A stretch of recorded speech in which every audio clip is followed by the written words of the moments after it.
cette organisation est présentée dans 15 pays ici sur notre continent. Alors, je tiens à vous inciter que c'est une mission avancée. Nous sommes une mission avancée parce que quand on parle d'une élection, il y a l'élection, c'est pendant, c'est avant, pendant et après. Donc, nous sommes là depuis une semaine et on veut se prononcer. Mais la mission même, la dite mission sera conduite par l'ancienne première vice-présidente, Dr Zalikatou Diallo, qui est guinéenne.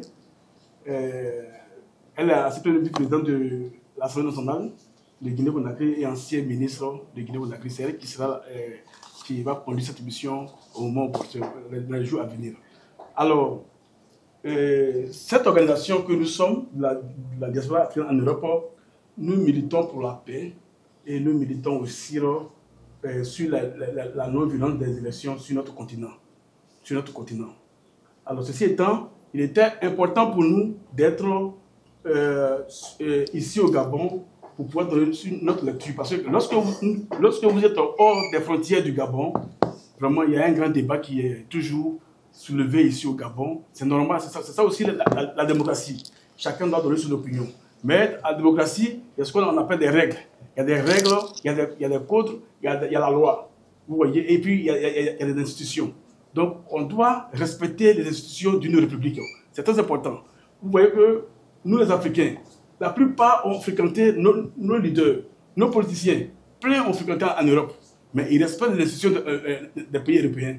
Mais pourtant, ici en Afrique, pour pouvoir respecter les institutions, ils refusent. Ils mettent ça de côté.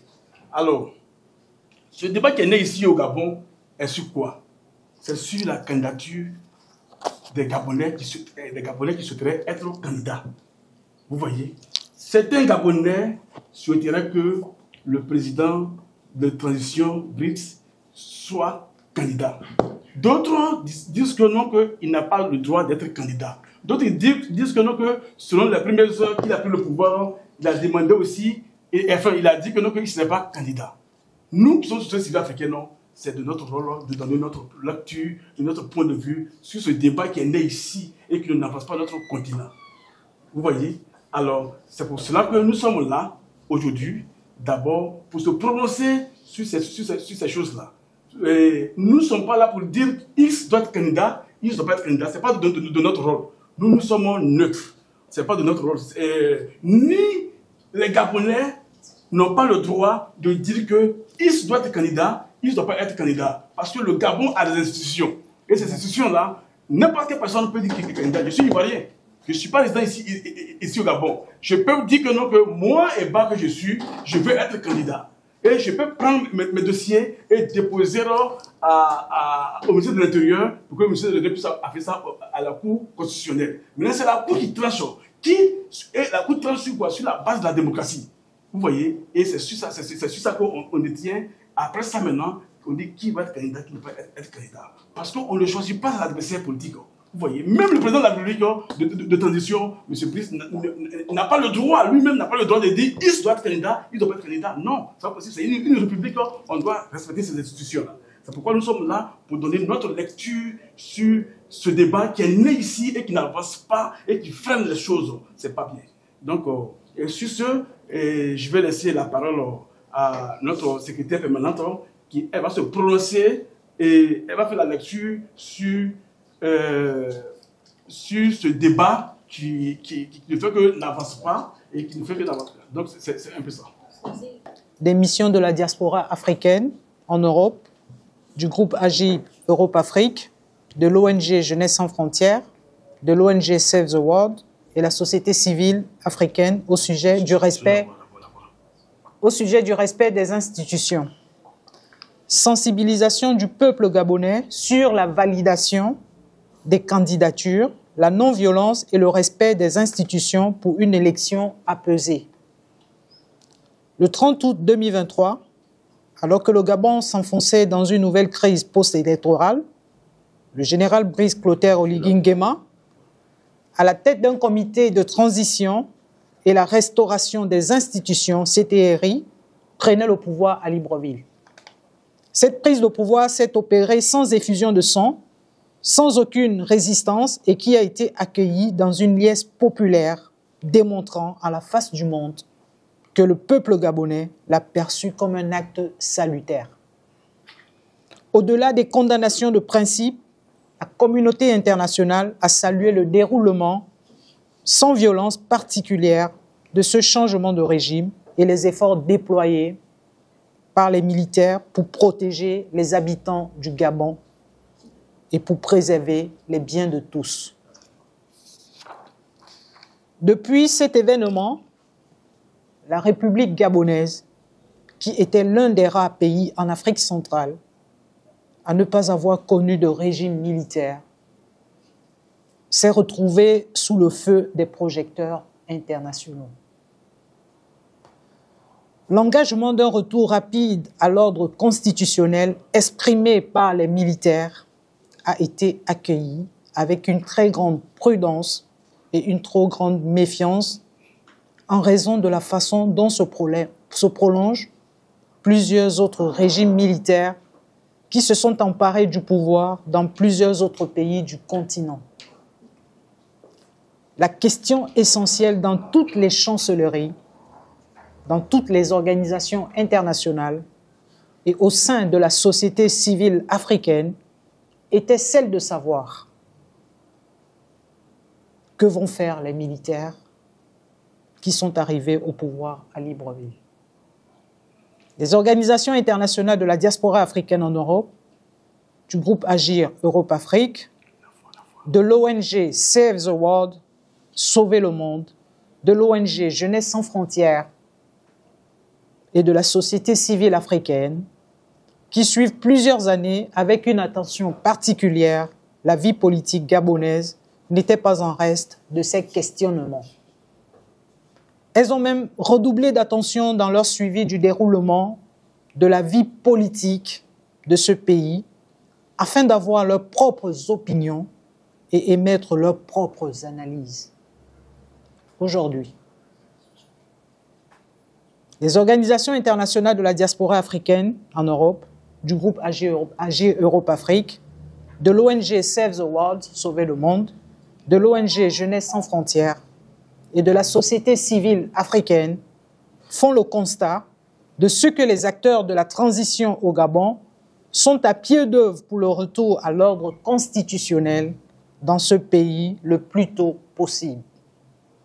Des organes législatifs libres et indépendants ont été mis en place, des textes ont été rédigés pour régir la vie politique.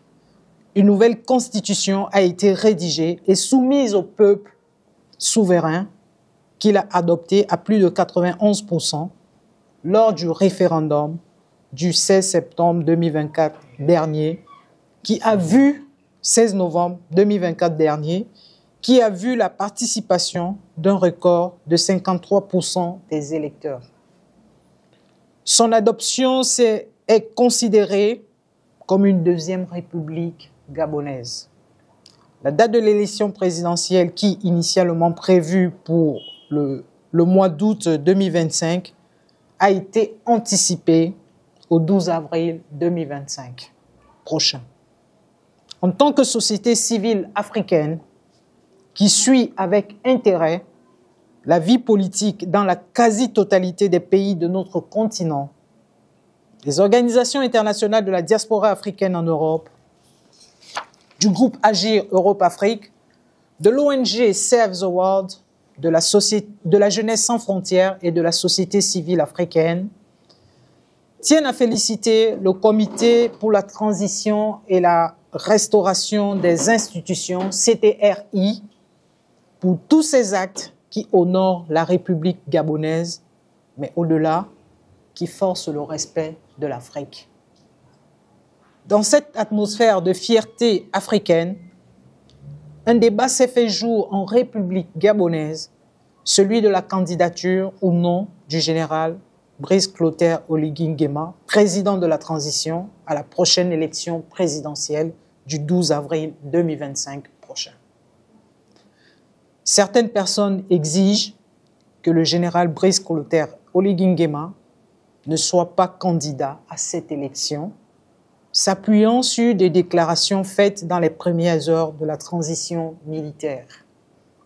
Les organisations internationales de la diaspora africaine en Europe, du groupe Agir Europe-Afrique, de l'ONG Save the World, Sauver le Monde, de l'ONG Jeunesse sans frontières et de la société civile africaine font le constat que le général Brice Clotaire Oligui Nguema, président de la transition, en prenant le pouvoir le 30 août 2023, avait pour seul objectif d'éviter que la République gabonaise sombre dans une nouvelle crise et que les Gabonais s'entretuent à nouveau, un pari qu'il a brillamment réussi.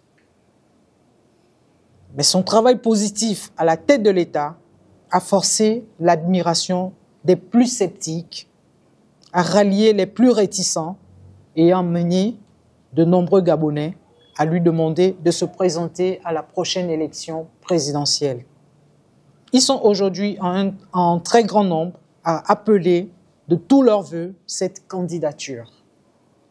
Il est de notoriété publique qu'un homme politique, un homme d'État, soit celui qui met sa vie au service de la cause publique et qui sait mettre de côté ses intérêts personnels au profit de l'intérêt général. Si nous sommes d'accord avec cette définition, les organisations internationales de la diaspora africaine en Europe, du groupe Agir Europe-Afrique, de l'ONG Save the World, Sauver le Monde, de l'ONG Jeunesse sans frontières et de la société civile africaine croient en toute sincérité que personne ne devrait demander au général Brice Clotaire Oligui Nguema, président de la transition, de ne pas se présenter à cette élection présidentielle pendant que des Gabonais le lui demandent, sous prétexte qu'il aurait pris un engagement personnel.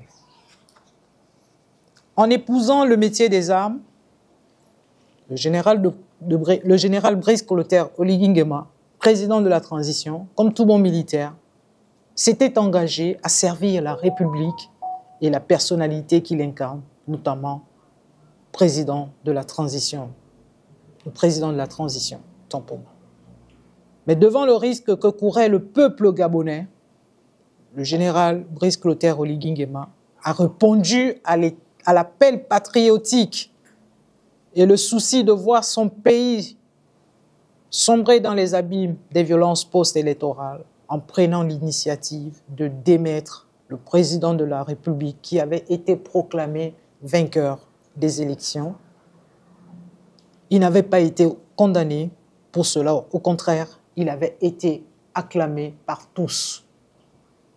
Les hommes politiques savent mieux que quiconque que là où il y a l'intérêt supérieur du peuple, les principes ou les convictions personnelles ne peuvent être évoqués. C'est pourquoi les organisations internationales de la diaspora africaine, du groupe Agir Europe-Afrique, de l'ONG Save the World, Sauver le Monde, de l'ONG Jeunesse sans frontières et de la société civile africaine exhortent la classe politique gabonaise à abandonner ce débat qui n'honore pas le Gabon. Un pari politique, un homme politique, ne choisit pas ses adversaires pour une élection. Par ailleurs, les organisations internationales de la diaspora africaine en Europe, du groupe Agir Europe-Afrique, de l'ONG Save the World, de l'ONG Jeunesse sans frontières et de la société civile africaine, tiennent à rappeler qu'être candidat à une élection présidentielle est un droit fondamental de l'homme universellement reconnu.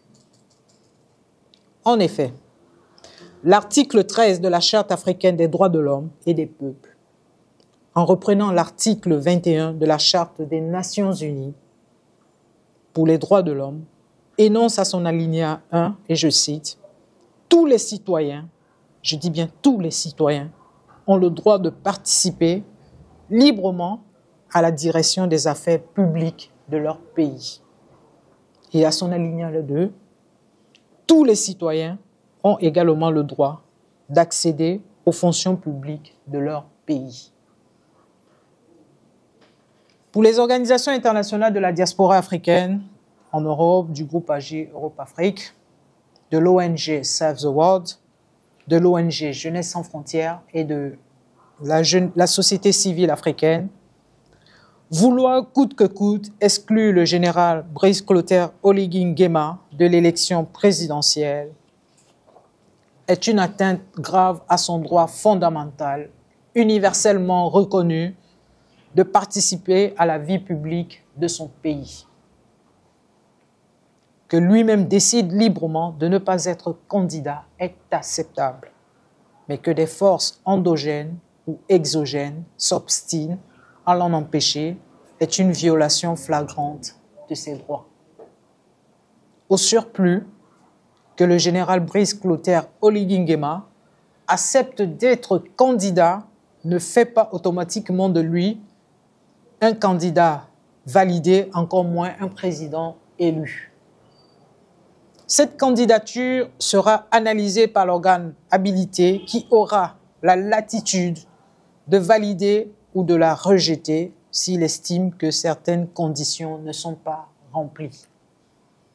Et dans le cas où cette candidature serait acceptée, il appartiendrait au peuple souverain de la rejeter dans les urnes.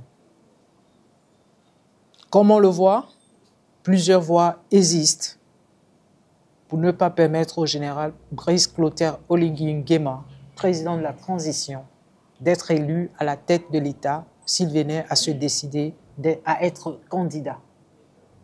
C'est pourquoi les organisations internationales de la diaspora africaine en Europe, du groupe Agir Europe-Afrique, de l'ONG Save the World, Sauver le monde, de l'ONG Jeunesse sans frontières, de la société civile africaine, exhortent les personnes ou groupements qui ne veulent pas de la candidature du général Brice Clotaire Oligui Nguema, président de la transition, à utiliser des voies légales qui leur sont offertes en formant opposition auprès de l'instance habilitée à valider sa candidature si celle-ci est déposée et en travaillant à amener le peuple à ne pas lui accorder son suffrage, autant pour moi, au cours de l'élection. Ces voies ont été utilisées dans plusieurs pays d'Afrique sans que le pays ne sombre dans la violence. En 2012, en République du Sénégal, en Afrique de l'Ouest, c'est par le vote du peuple que les partis politiques se sont opposés à un mandat supplémentaire du président Abdoulaye Wade. En 2018, tout près de nous, en Afrique centrale, en République démocratique du Congo, c'est par le vote du peuple que les partis politiques se sont opposés au parti du président sortant, son Excellence Joseph Kabila. Les organisations internationales de la diaspora africaine en Europe, du groupe Agir Europe-Afrique, de l'ONG Save the World, de l'ONG Jeunesse sans frontières et de la société civile africaine appellent la classe politique gabonaise à tourner le dos à la violence et à privilégier les voies d'action pacifique pour faire aboutir ses intentions. Pour finir, les organisations internationales de la diaspora africaine en Europe, du groupe Agir Europe-Afrique, de l'ONG Save the World, Sauver le monde, de l'ONG Jeunesse sans frontières et de la société civile africaine, précisent qu'elles sont en République gabonaise en mission conjointe depuis le 18 février 2025, avec 5 émissaires continentaux. Elles entendent parcourir le pays pour exhorter les Gabonais à la non-violence, à la paix et au recours aux voies pacifiques pour le règlement des contentieux électoraux. Elles entendent aussi rencontrer les acteurs politiques gabonais pour travailler avec eux à consolider la paix et la stabilité dans le pays. Elles entendent enfin suivre avec grande intention, autant pour moi, toutes les étapes du processus électoral afin de s'assurer de la crédibilité et de la transparence de l'élection présidentielle du 12 avril 2025 prochain. Je vous remercie. Fait à Libreville, le mercredi 26 février 2025, pour la mission conjointe, Mme Gando-Bessi Emilienne Lioni, secrétaire permanente de la zone CEMAC de la diaspora africaine en Europe. Merci, monsieur.